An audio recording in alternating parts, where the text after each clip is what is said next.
طوائف پارٹ 3۔ وہ اس کی طرف بڑھنے لگا، وہ پیچھے ہٹ گئی، آخر وہ دیوار سے جا لگی۔ مجھے چھوڑ دو پلیز، تمہیں اللہ کا واسطہ، میں نے تمہارا کیا بگاڑا؟ اللہ کے واسطے مجھے چھوڑ دو، وہ ہلکاتے ہوئی اور ڈرتے ہوئی بولی۔ لیکن وہ اس کی منتوں سے بے نیاز اس کی طرف بڑھتا چلا آ رہا تھا۔ وہ اس کے قریب آ کر رک گیا، اس کی سانسوں سے شراب کی بو آ رہی تھی۔ وہ بولا، تمہیں چھوڑ دوں اس لیے میں نے پیسے دیے ہیں، پتہ ہے تمہیں تمہارے بارے میں مجھے بتایا گیا ہے کہ تمہاری تنہائی میں پہلے کوئی مرد نہیں آیا، تم انچھوئی ہو اور تمہیں پتہ ہے مجھے انچھوئی لڑکیاں پسند ہیں۔ میں نے دوسروں سے دگنی رقم دے کر تمہیں خریدا ہے اور تم کہہ رہی ہو تمہیں چھوڑ دو۔ وہ خوفناک انداز میں کہہ کے لگا کر کمرے میں گھومنے لگا۔ کافی دیر تک ہنستا رہا۔ وہ دیوار سے لگی سہمی کھڑی تھی۔ اس آدمی کی عمر 40 سال تھی، یعنی کہ اس سے دگنی عمر۔ وہ موٹاپے کی طرف مائل تھا، اس کا چہرہ کالا اور اس پر چچک کے داغ۔ میں تمہیں ساری رقم ابو سے دلا دوں گی، تم جتنی کہو گے اتنی رقم، پلیز انکل مجھے چھوڑ دو، مجھے گھر جانے دو۔ ابو اور باقی گھر والے پریشان ہوں گے، اس نے سہمے ہوئے انداز میں اس سے کہا۔ شاید وہ اسے رقم کے لالچ میں چھوڑ دے۔ وہ آدمی اس کی طرف غصے سے آیا اور اسے ایک زور سے تھپڑ مارا۔ خاموش انکل، میں نہیں ہوں تمہارا، ہوں گے تمہارے اپنے گھر میں، صرف تمہارے اس خوبصورت بدن کا دیوانہ ہوں۔ مجھے پیسوں کی ضرورت نہیں، پیسے کی مجھے کوئی کمی نہیں، اور ہاں اب اس کے بعد تم نے مجھے پھر انکل کہا۔ اس نے اس کے آگے ایک گندی گالی دی۔ وہ ابھی تک سن کھڑی تھی، اس پر زندگی میں پہلی بار کسی نے ہاتھ اٹھایا تھا۔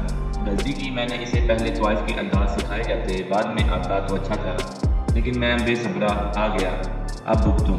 وہ بڑبڑانے لگا۔ اس نے جلدی سے ایک پیک شراب پھر پیا اور اپنے آپ کو ریلیکس کرتے ہوئے خمار آلود لہجے میں کہا، جانو آؤ اب روٹھو نہ مجھ سے، غصے کا میں بڑا گندا آدمی ہوں، دیکھتا بھی نہیں آگے کون ہے، بس غصے میں ہاتھ اٹھا دیتا ہوں۔ تمہیں ایک بات معلوم ہے ایک بار کیا ہوا؟ ہوم منسٹر صاحب سے میرا کسی بات پر تھوڑا جھگڑا ہو گیا اور جب مجھے غصہ آیا منسٹر کو تھپڑ لگا دیا۔ بہرحال کسی نہ کسی طرح اسے منایا۔ اوہو میں کہاں نکل گیا۔ اب اس ناراضگی کو چھوڑو، آؤ کبھی کبھار تم جیسی کوئی حسینہ ملتی ہے، اور تمہیں ایک بات پتہ ہے میری بیوی جو ہے نا، رچنی ہے، رچنی، بس مجبوری میں شادی کر بیٹھا۔ وہ تھی منسٹر کی بیٹی اور میں تب ایک چھوٹا بدماش ہوا کرتا تھا، اور تمہیں پتہ ہے میں تب سے بک بک کیے جا رہا ہوں اور تم گونگوں کی طرح مجھے دیکھ رہی ہو، اور تمہیں پتہ ہے جو میری بات کا جواب نہیں دیتا اس کے ساتھ میں کیا کرتا ہوں۔ یکدم اس کا لہجہ بدل گیا اور اس کو بالوں سے گھسیٹتے ہوئے بیڈ پر پھینکا اور خود بھی اس کے اوپر گر گیا۔ وہ چیختی رہی لیکن بے سود اس پر اثر نہ ہوا۔ وہ اپنی مزاحمت بھی کرتی رہی، لیکن ایک لڑکی اس دیوانے کا مقابلہ کر سکتی تھی کیا؟ پھر وہی ہوا جو حقیقت میں ہوتا ہے، نہ اسے کوئی ہیرو بچانے آیا، نہ ہی ولن کو رحم آیا، کیونکہ یہ حقیقت تھی، نہ کوئی فلم یا ناول۔ وہ اسے دیکھ کر حیرت سے بت بنی کھڑی تھی۔ ارسلان اسے باجی کہتے ہوئے بھاگ کر لپٹ گیا۔ اسے اپنے کبیر بھائی کے جانے کے شدید دکھ تھا۔ اسے ارسلان کے آنے کی بھی تھوڑی سی خوشی ہوئی، لیکن یکدم اس خوشی کی جگہ خوف نے لے لی۔ اس نے اسے ڈریسنگ روم میں بٹھایا۔ وہ کتنی دیر تک روتے رہے، ہچکیوں اور ان کی سانسوں کی کوئی آواز نہیں تھی۔ اسے سہارا میسر ہوا تھا کہ رو سکے۔ وہ رو رہی تھی اپنے نصیب پر۔ آخرکار اس نے پوچھا، تم یہاں پر کیسے آ گئے؟ میرے گھر کا تو کسی کو پتہ نہیں تھا، مجھے کبیر بھائی نے بتایا تھا، اس نے کہا۔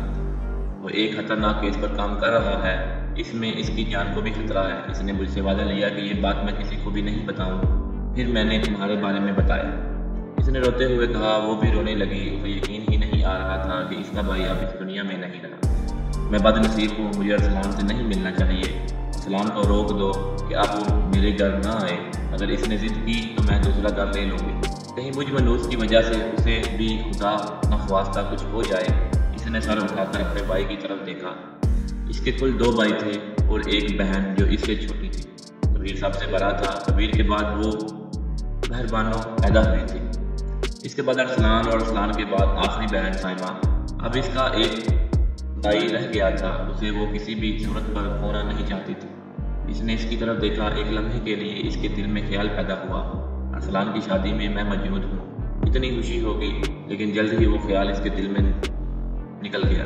اب وہ سوچنے لگی، چڑیل اپنے ایک بھائی کی جان لے کر اب دوسرے کی خوشیوں کے پیچھے پڑنا چاہتی ہے یہ طوائف۔ اب کیا سوچ رہی ہیں؟ کافی دیر سے سوچوں میں گم ہو گئی ہو۔ اس کی طویل خاموشی سے اکتا کر ارسلان نے رٹی ہوئی آواز میں کہا تو وہ چونک پڑی۔ پھر اس نے کہا، ارسلان تمہیں اپنی باجی سے پیار ہے؟ ہاں، تمہیں کوئی شک ہے؟ ارسلان نے سنجیدگی سے کہا۔ اسے سچ میں دکھ ہوا تھا۔ نہیں، مجھے اعتبار ہے اپنے پیارے بھائی پر، ایک بات کہوں مانو گے؟ اس نے کہا ہاں، لیکن باجی آپ کہنا کیا چاہتی ہیں؟ اب ہم لہجے میں بات کر رہی ہیں، اپنی بات کی وضاحت کریں۔ ارسلان نے کہا تم مجھ سے کبھی ملنے نہ آؤ، میں نہیں چاہتی کہ میری منوسیت کی وجہ سے خدا نخواستہ تمہیں کچھ ہو جائے تو میں اپنی زندگی ختم کر دوں گی۔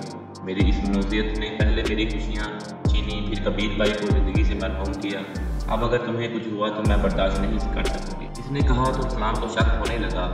اس نے کہا باجی آپ یہ کیسی باتیں کر رہی ہیں؟ آپ کی وجہ سے تو کبیر بھائی کو کچھ نہیں ہوا، وہ خود ایک خطرناک کیس میں ہاتھ ڈالا بیٹھا تھا، وہ ایک گینگ کے خلاف کام کر رہا تھا۔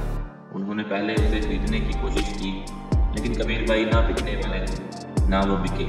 اپنی فرض کی خاطر اور اپنے وطن کی خاطر اس نے جان قربان کی، اور آپ کی قسمت کچھ خراب تھی اس لیے آپ کو دکھ سہنے پڑے، لیکن اب باجی آپ کے سارے دکھ ختم ہو جائیں گے انشاءاللہ۔ نہیں ارسلان، اگر تم ضد کرو گے تو میں یہ شہر ہی چھوڑ کر چلی جاؤں گی۔ تم میری بات مان لو، اسی میں ہم سب کی بھلائی ہے۔ اتنے سال میرے بنا بھی تو تم لوگوں نے زندگی گزاری ہے، اب بھی گزار لو گے۔ سمجھو میں تم سے کبھی ملی ہی نہیں، اس نے مضبوط لہجے میں کہا۔ باجی پلیز ایسا مت کریں، ارسلان نے غمزدہ لہجے میں کہا۔ کچھ دیر بعد ارسلان گھر کی طرف جا رہا تھا، اس کی سوچوں میں طوفان تھا۔ بھائی کو کس نے قتل کیا ہے؟ میری بہن کی زندگی کس نے برباد کی ہے؟ کس نے ہمارے ہاتھ سے گھر کو اجاڑ کر دکھ دیا ہے؟ ان کو ڈھونڈوں گا اور ان کو عبرت کا نشانہ بنا کر رکھ دوں گا۔ اس نے عزم سے کہا او شٹ، نکل گئی نا وہ، اور کرو تم تیاریاں، اور کرو۔ اسی دن تم کام شروع کر دیتے تو اچھا تھا۔ وہ اپنے آپ کو کوس رہا تھا، اس کا نیا شکار گھر چھوڑ کر جا چکا تھا، اب وہ اپنی قسمت کو اور اپنے آپ کو کوس رہا تھا۔ نثار بیٹا اب کیا ہوگا؟ چڑیا چپ گئی کھیت، اب رونے سے کیا فائدہ؟ اب دوسرا شکار ڈھونڈنا پڑے گا، اس نے سوچا اور رشید کا نمبر ملایا۔ ہیلو رشید، کیسے ہو؟ وہ کال اس لیے کی تھی کہ تم نے جس پارٹی کا بتایا تھا وہ نکل گئی، اب کسی اور کے بارے میں مجھے بتاؤ۔ اچھا فی الحال تمہارے پاس کوئی بھی پارٹی ایکسٹرا نہیں ہے، سارے لڑکے کام پر لگے ہوئے ہیں۔ اچھا مجھے جلدی بتانا۔ اس نے کال کاٹ دی اور آہستہ کہنے لگا رشید کہہ رہا ہے کوئی لڑکی موجود نہیں، اب میں گھر پر فارغ بیٹھنے سے رہا۔ اسے تب تک خیال آیا کیوں نہ تب تک اس لڑکی کو ڈھونڈا جائے۔ اسے رشید نے اس لڑکی کی تصویر بھیج دی تھی، اسے دیکھ کر اس کی عجیب حالت ہوئی تھی، کاش یہ میری بیوی بن جائے، یہ سوچ اس کے دماغ میں آئی تھی۔ وہ اچھل پڑا تھا، یہ میں کیا سوچ رہا ہوں، لا حول ولا قوت۔ اب بھی اس نے سوچا میں اس کو کیوں تلاش کروں، یا شہر میں لڑکیاں کم ہیں؟ نہیں وہ بات نہیں، یہ لڑکی میرے لیے چیلنج ہے، اس لیے کہ کوئی لڑکی مجھ سے بچ نہ سکی، یہ کیسے بچے گی؟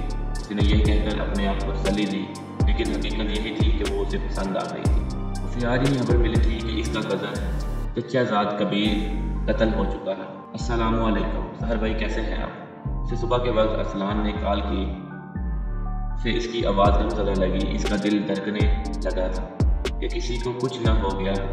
میں تو ٹھیک ہوں، تم کیسے ہو؟ اور باقی سب خیریت سے ہے نا؟ تم نے اتنی صبح کال تو کبھی نہیں کی، سحر نے پریشانی سے پوچھا۔ اسے لگ رہا تھا کوئی سانکھا ہو چکا ہے، ورنہ اتنی صبح کو اسے کبھی کسی کی کال نہیں آئی، ورنہ اتنی صبح کو اسے کبھی کسی نے کال نہیں کی۔ تو کبیر بھائی کو اس نے اتنا ہی کہا پھر رونا شروع ہو گیا۔ کیا ہوا ہے کبیر کو؟ سب خیریت ہے نا؟ تم رونا بند کرو پلیز اور مجھے بتاؤ کیا ہوا ہے، سحر نے پریشانی سے پوچھا۔ اسے لگ رہا تھا جو وہ سوچ رہا ہے وہ ہو چکا ہے۔ کبیر بھائی کو دو نامعلوم موٹر سائیکل سواروں نے گولیاں مار کر قتل کر دیا، ارسلان نے کہا۔ یہ خبر سن کر اسے جھٹکا لگا تھا، اسے کبیر بھائی کے ساتھ گزارے ہوئے وہ سب ایام یاد آ گئے۔ انہوں نے ساتھ کھیلا اور پڑھا تھا۔ کبیر اور وہ دونوں کی خواہش تھی کہ پولیس میں جائیں اور ملک اور قوم کی خدمت کریں۔ کبیر تو پولیس میں چلا گیا تھا اور آج اس نے ملک اور قوم کی خاطر اپنی جان بھی قربان کر دی تھی، لیکن وہ ایک واقعہ، وہ کیا واقعہ تھا اس کا ذکر آگے تفصیل سے آئے گا، جس نے اس کی زندگی پر گہرا اثر چھوڑا تھا، جس کی وجہ سے اس نے پاکستان چھوڑا اور UK اعلیٰ تعلیم حاصل کرنے کے لیے چلا گیا تھا۔ یہاں پر اسے 5 سال گزر چکے تھے۔ کب ہوا یہ اور کس جگہ پر؟ اس نے اپنی سوچوں سے نکلتے ہوئے پوچھا تو ارسلان نے اسے وقت اور جگہ بتا دی۔ میں آج ہی آ رہا ہوں، اس نے ارسلان کو اپنے پاکستان آنے کے بارے میں بتایا اور کچھ دیر اس سے تسلی تشویق کی باتیں کرتا رہا۔ آگے کی کہانی اگلی ویڈیو میں سنیں۔ ہمارے چینل اردو زون کو سبسکرائب کریں، ویڈیو کو لائک کریں، شیئر کریں اور کمنٹ سیکشن میں اپنی رائے کا اظہار ضرور کیجیے۔ شکریہ، جزاک اللہ۔